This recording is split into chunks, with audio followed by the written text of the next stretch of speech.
దేవ్ గారు ఇప్పుడు ఎలా ఉంది? I'm all right doctor. Very good. Nurse, ఆ ఇంజెక్షన్ కంటిన్యూ చేయండి. Okay, doctor. ఓకే?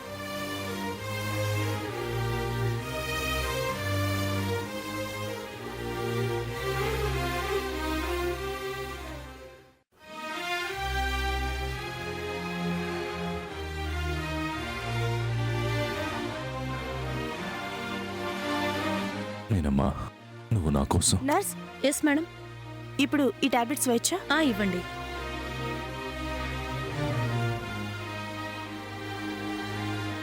వినమ్మా, ఒక్కసారి నేను చెప్పేది విను మీనమ్మా. ముందు ఈ టాబ్లెట్స్ వేసుకోండి.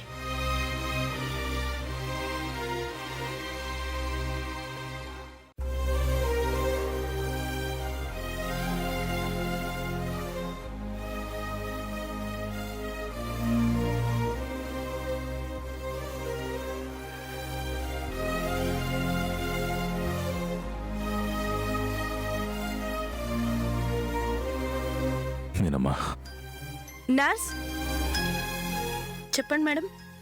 ఇప్పటి వరకు ఆయన ఏం తినలేదు. ఏమైనా తినిపించొచ్చా? సాలిడ్గా ఏమొద్దు మేడం. ఏదైనా సూప్ లాంటి తాగించండి. అలాగే. ఒక్కసారి నేను చెప్పేది విను మీనమ్మా. ప్లీజ్ మీనమ్మా. మీరు రెస్ట్ తీసుకోండి. నేను వెళ్ళి సూప్ తీసుకొస్తాను.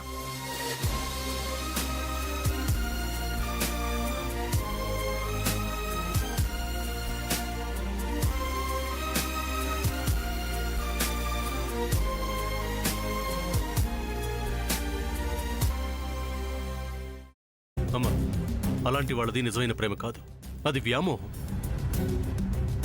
ఎగ్జాక్ట్లీ చిన్నత్త. నిజంగా ప్రేమించుకున్న వాళ్ళు అలా చేయరు. ఎంత మనసు విరిగిపోతే కన్న కూతుర్ని పట్టుకొని మా దృష్టిలో చచ్చిపోయా ఉంటుందా తల్లి?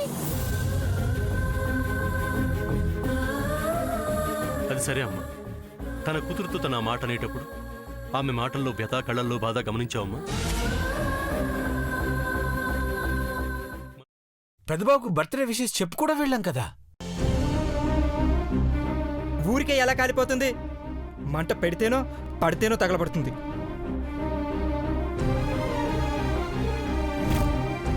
కరెక్ట్ చిన్నబాబు, నీకొచ్చినట్టే నాకు డౌట్ వచ్చింది. పార్వతే షర్టును తగలబెట్టిందనుకుంటా.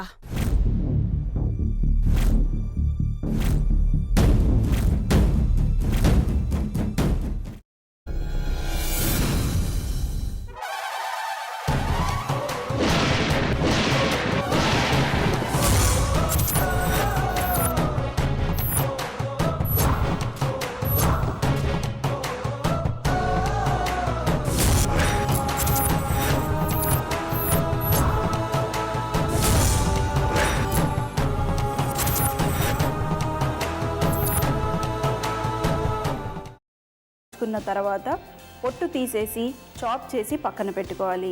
ఒక ప్యాన్లో కొద్దిగా నూనె వేడి చేసి అందులో ఆవాలు, మినప్పప్పు, శనగపప్పు, కరివేపాకు, సన్నగా తరిగి పెట్టుకున్న ఉల్లిపాయలు వేసుకుని 1 నిమిషం పాటు వేయించుకోవాలి. ఆ తర్వాత కాల్చి కట్ చేసి పెట్టుకున్న వంకాయని కూడా అందులో వేసుకుని బాగా మిక్స్ చేసి బౌల్లోకి ట్రాన్స్ఫర్ చేసుకుని అందులో తగినంత చిక్కటి పెరుగు లేదా పల్చటి పెరుగు వేసుకుని మిక్స్ చేసి అన్నంతో కానివ్వండి, చపాతీతో కానివ్వండి సర్వ్ చేసినా చాలా బాగుంటుంది.